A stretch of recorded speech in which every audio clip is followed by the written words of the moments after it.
আসসালামু আলাইকুম। আমি মোতায়ের হোসেন। আপনাদের সকলকে স্বাগতম জানাচ্ছি। আজকে আমি খুব গুরুত্বপূর্ণ একটা বিষয় নিয়ে আলোচনা করব। আ মূলত আমাদের দেশের যেই আইনগুলা আছে, আইনগুলা ২ ভাবে বিভক্ত। একটা হচ্ছে যে ব্রিটিশের তৈরি সেকুলার আইন, যে আইনে আমাদের মূলত চুরি, খুন, ডাকাতি অর্থাৎ ফৌজদারি অপরাধের বিচার করা হয়। আর আমাদের পারিবারিক যে আইন আছে, যে আইনে সম্পত্তির বন্টন করা হয়, সেটা হচ্ছে যে পারিবারিক আইন বা দেওয়ানি আইন। এখানে মূলত শরিয়া আইনের ভিত্তিতে এটা করা হয়। অর্থাৎ আমাদের কোনো একজন ব্যক্তি যদি মারা যায়, তার বাবা কতটুকু সম্পত্তি পাবে, মা কতটুকু পাবে, ভাই কতটুকু পাবে, বোন কতটুকু পাবে, বা ছেলে-মেয়ে কতটুকু পাবে, এটা মূলত শরিয়া আইনের ভিত্তিতে আমাদের এই সম্পত্তির বন্টনটা করা হয়।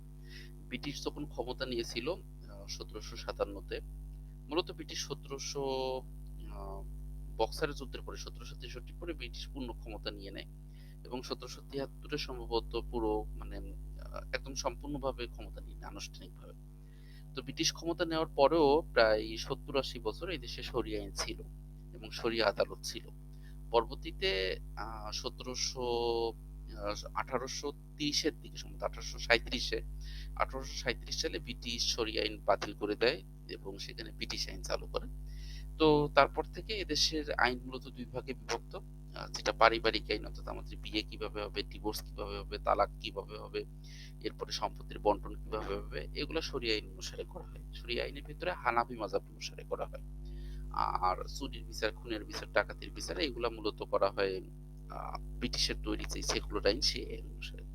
তো বিএনপি সরকার যে পারিবারিক যে আইন ছিল, যে আইনটা শরিয়া আইন থেকে আসতো, সেই আইনটা পরিবর্তন করার উদ্যোগ নিয়েছে। এবং এই বিষয়টা কে বলেছে? বিষয়টা বলেছে বিএনপির যে আইনমন্ত্রী আছে মোহাম্মদ আসাদুজ্জামান, উনি বলেছেন এবং এটা ১১ মার্চ ২০২৬ এর খবর বাংলাদেশ প্রতিদিনে আসছে। শুধু বাংলাদেশ প্রতিদিন না, আরো সবগুলা জাতীয় দৈনিকে আসছে। আপনারা যদি একটু খোঁজ করেন পাবেন। তো তিনি কি বলেছেন দেখেন, তিনি বলেছেন দেশে মৌলবাদীদের লক্ষ্যবস্তুতে পরিণত হয়েছে নারীরা। এরপর তিনি বলছেন যে এই যে শরিয়া আইনের বিধান অনুযায়ী এখানে এই যে তিনি এই দেখেন এখানে কি বলছেন। নারীর অধিকার প্রসঙ্গে নিজের উদাহরণ টেনে আইনমন্ত্রী জানান তার ২ মেয়ে রয়েছে। কিন্তু ছেলে সন্তান নাই।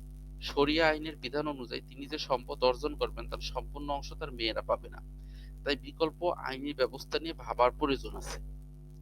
তো বিএনপি সরকার মূলত এই মানে নারী কমিশন যে ইউনূস সরকারের আমলে নারী কমিশন যে রিপোর্টটা দিয়েছিল, এখানে মূলত এই খবরের ভিতরে মূল সারমর্ম হচ্ছে যে ইউনূস সরকারের আমলে আপনারা জানেন একটা নারী কমিশন হয়েছিল এবং নারী কমিশনে সামিরা লুৎফারা ছিল এবং মূলত এটা এনসিপি মূলত এই যেই সামিরা লুৎফা এবং হচ্ছে অন্য যে সমস্ত মানে ফেমিনিস্ট আছে, নারীবাদী আছে, সেকুলার নারীবাদী আছে, তাদেরকে মূলত এনসিপি এনসিপি মূলত তাদেরকে কমিশনে পুশ করে এবং তারা একটা রিপোর্ট দেয়। সেই রিপোর্টটা নিয়ে সেই সময় অনেক তোলপাড় হয় এবং পরবর্তীতে প্রচন্ড প্রতিবাদের মুখে ইউনূস সরকার সেই নারী কমিশনের সুপারিশগুলো আর বাস্তবায়ন করেনি। তো বিএনপি সরকার মূলত সেই নারী কমিশনের সুপারিশ বাস্তবায়ন করার উদ্যোগ নিয়েছে এবং যে প্রচলিত যে শরিয়া আইন আছে সেই শরিয়া আইন বাতিল করার মানে একটা তারা প্রক্রিয়া শুরু করছে অলরেডি। এবং যেহেতু বিএনপির সাথে আলেম ওলামাদের অনেক ভালো সম্পর্ক আছে এবং আপনারা জানেন যে হেফাজত ইসলাম সহ যত মানে মূলধারা আলেম ওলামার আছে সবাই এবার বিএনপির পক্ষে ক্যাম্পেইন করছে, কারণ জামাতকে ঠেকাতে হবে তাদের। তো এই সুযোগটাই মূলত তারেক জিয়া কাজে লাগাচ্ছে। কারণ যেহেতু হেফাজত ইসলাম সহ অন্যান্য ইসলামিক দলগুলার দেয়ালে পিঠ থেকে গেছে, একদিকে তাদের জামাত ইসলামী হয়, একদিকে তাদেরকে জামাত ইসলামীকে সমর্থন দিতে হবে, আর না হলে তাদেরকে বিএনপিকে সমর্থন দিতে হবে। তো এখন বিএনপি দেখছে যে আসলে আমি যাই করি না কেন, এই হুজুরদের তো আর অন্য কোথাও যাওয়ার জায়গা নেই, কারণ তারা তো আর জামাতকে পছন্দ করবে না বা জামাতে যাবে না, কারণ তাদের কাছে শরিয়া আইন থেকেও আসলে মওদুদি আকীদা এবং মওদুদি ফিরকা এই জিনিসগুলো আসলে এই ইখতিলাফি বিষয়গুলো তাদের কাছে গুরুত্বপূর্ণ। তাদের কাছে শরিয়া আইন থাকলো কি থাকলো না, এইটা থেকেও জামাত ক্ষমতায় আসলো কিনা, জামাতকে ঠেকানোটা বেশি গুরুত্বপূর্ণ। এবং এছাড়া যেহেতু বিএনপি সরকার আলেম ওলামাদের কিছু হাদিয়া দিচ্ছে, তো এই কারণে বিএনপি আশা করতেছে যে হেফাজত ইসলাম হয়তো এই নারী কমিশনের রিপোর্ট নিয়ে খুব বেশি বাধা দিবে না। তো এই কারণেই মূলত আসলে বিএনপির মানে আইনমন্ত্রী হিসেবে আসাদুজ্জামানকে নিয়োগ দিয়েছে এবং আপনারা জানেন যে আসাদুজ্জামান মূলত একজন বামপন্থী একজন লোক। তিনি ছাত্র ইউনিয়ন করতেন এবং ছাত্র ইউনিয়নের সভাপতি ছিলেন। তো পরবর্তীতে বিএনপি তাকে রিক্রুট করে এবং ওনার মতো একজন কট্টর সেকুলার লোককে, এবং যিনি সবসময় আসলে এই যে দেশে যে প্রচলিত শরিয়া আইন আছে এটার বিরুদ্ধে কথা বলে আসছেন। তো উনাকে মূলত এই কারণেই আইন মন্ত্রণালয়ের দায়িত্ব দেওয়া হয়েছে যেন আসলে উনি এই প্রচলিত শরিয়া আইনটা পরিবর্তন করতে পারেন, এবং বিএনপি এই টার্মে এইটাই মানে এটা করার চেষ্টা করবে, কারণ আসলে এটা যদি তারা করতে পারে সেক্ষেত্রে আমেরিকা এবং ভারতকে তারা খুশি করতে পারবে এবং পরবর্তী টার্মে আবার যদি আবার যদি তাদের ইলেকশন ইঞ্জিনিয়ারিং করার প্রয়োজন ঘটে সেক্ষেত্রে তারা এইভাবে ইলেকশন ইঞ্জিনিয়ারিং করে ক্ষমতায় থাকতে পারবে। এবং আপনারা জানেন যে ইলেকশন ইঞ্জিনিয়ারিং করে ক্ষমতায় থাকতে হলে আহ, মানে বিদেশি শক্তি যারা রয়েছে বিশেষ করে ভারত এবং আমেরিকা তাদের অনুমোদন লাগে, এবং বিএনপি মূলত এই কাজটা করার জন্যই আসাদুজ্জামানকে আইন মন্ত্রণালয়ে বসিয়েছে। আচ্ছা, এবার আমি আপনাদেরকে আরেকটা বিষয় একটু বলি যে আহ, যে শরিয়া আইনের ভিতরে আবার মানে মাযহাব অনুসারে বিভক্তি আছে।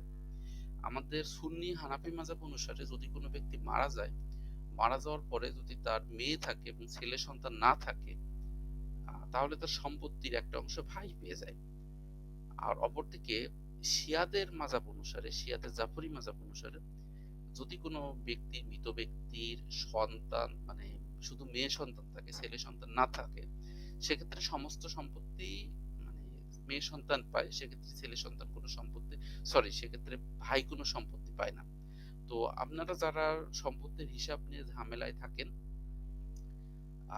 তারা চাইলে এই অ্যাপটাতে আসতে পারেন। এই যে দেখুন, uttaraadhikar.gov.bd এই অ্যাপটাতে আসবেন এবং এই অ্যাপটাতে এসে আপনারা দেখতে পারবেন যে আপনাদের অবর্তমানে আপনাদের মৃত্যুর পরে আপনাদের সম্পত্তির কে কতটুকু অংশ পাবে। আমি কমেন্টে এই অ্যাপটার লিংক দিয়ে দিব। এই অ্যাপটাতে ধরুন আমি অ্যাপটাতে আসলাম, হ্যাঁ, আসার পরে ধরুন একজন ব্যক্তি তার মেয়ে আছে একজন, হ্যাঁ, এখানে ধরুন মেয়ে আমি দিলাম দুইজন, ধরুন মেয়ে আছে, ঠিক আছে, এখানে লিখতে পারবেন দুই। আচ্ছা, এরপরে তার স্ত্রী আছে একজন এবং তার মনে করেন ভাতিজা, ঠিক আছে, ভাইয়ের ছেলে আছে একজন, এই যে ঠিক আছে। এখন ওই ব্যক্তি মনে করুন 100 টাকা রেখে মারা গেছে, হ্যাঁ, এখন এই 100 টাকা কে কত টাকা পাবে এটা আমরা একটু বের করে দেখাই। এখানে আপনি 100 বসাবেন, বসানোর পরে এখানে ফলাফলে ক্লিক করবেন, তারপর এই যে দেখতে পাচ্ছেন স্ত্রী পাবে 12.5 টাকা, ঠিক আছে, প্রথম কন্যা পাবে 33.5 টাকা, দ্বিতীয় কন্যা পাবে 33.5 টাকা এবং ভাতিজা অর্থাৎ ভাইয়ের ছেলে পাবে 20 টাকা 80 পয়সা, ঠিক আছে। তো বর্তমানে মানে সুন্নি মাযহাব অনুসারে, সুন্নিদের যে হানাফি মাযহাব অনুসারে ভাইয়ের মানে কোনো ব্যক্তির যদি ছেলে সন্তান না থাকে তবে ভাতিজা অর্থাৎ ভাইয়ের ছেলে টাকা পায়, ভাইয়ের ছেলে সম্পত্তির অংশ পায়। কিন্তু শিয়াদের জাফরি মাযহাব অনুসারে ভাইয়ের মানে যদি ছেলে সন্তান থাকে তাহলে ছেলে সন্তান বাবার সম্পত্তির 2 ভাগ মানে বাবার যা পাবে মেয়ে সন্তান তার অর্ধেক পাবে, অর্থাৎ ছেলের সন্তান যদি 50 টাকা পায় মেয়ে সন্তান 25 টাকা পাবে। আর যদি ছেলে সন্তান না থাকে, ঠিক আছে, সেক্ষেত্রে যদি তার ছেলে সন্তান না থাকে, ধরুন এই ব্যক্তির ক্ষেত্রে যদি ছেলে সন্তান না থাকতো তবে শিয়াদের মাযহাব অনুসারে এই ভাইয়ের ছেলে কোনো টাকা পাতো না, স্ত্রী 12.5 টাকা পাতো এবং বাকি যে টাকা সেই টাকা এই দুই কন্যার ভিতরে ভাগ হয়ে যেত। এটা হচ্ছে শিয়াদের জাফরি মাযহাব অনুসারে। তো বিএনপি মূলত এই আইনটা পরিবর্তন করতে চাচ্ছে এবং আমার তো মনে হয় যে আসলে আইন পরিবর্তন করলে শুধু এই আইন পরিবর্তন করবে না বিএনপি সেই সাথে যেই সম্পত্তিতে নারীদের সমান অধিকারও দিবে আর কি। সমান অধিকার বলতে অর্থাৎ ছেলে সন্তান এবং মেয়ে সন্তান সম্পত্তিতে সমান অধিকার পাবে। এক কথায় বিএনপি পুরো পারিবারিক আইন যেটা আমাদের যে পারিবারিক আইনটা যেটা ব্রিটিশ আমলেও যে আইনটা শরিয়া ভিত্তিক ছিল এবং ব্রিটিশের 200 বছরের শাসনকালে ব্রিটিশ যে আইন পরিবর্তনের সাহস পায়নি সেই আইনটা বিএনপি পরিবর্তনের উদ্যোগ নিয়েছে, তারেক জিয়া সেই আইনটা পরিবর্তনের উদ্যোগ নিয়েছে। আচ্ছা, দেখা যাক কি হয় শেষ পর্যন্ত। সবাই ভালো থাকবেন আর ভালো লাগলে চ্যানেলটি সাবস্ক্রাইব করে রাখবেন। আল্লাহ হাফেজ।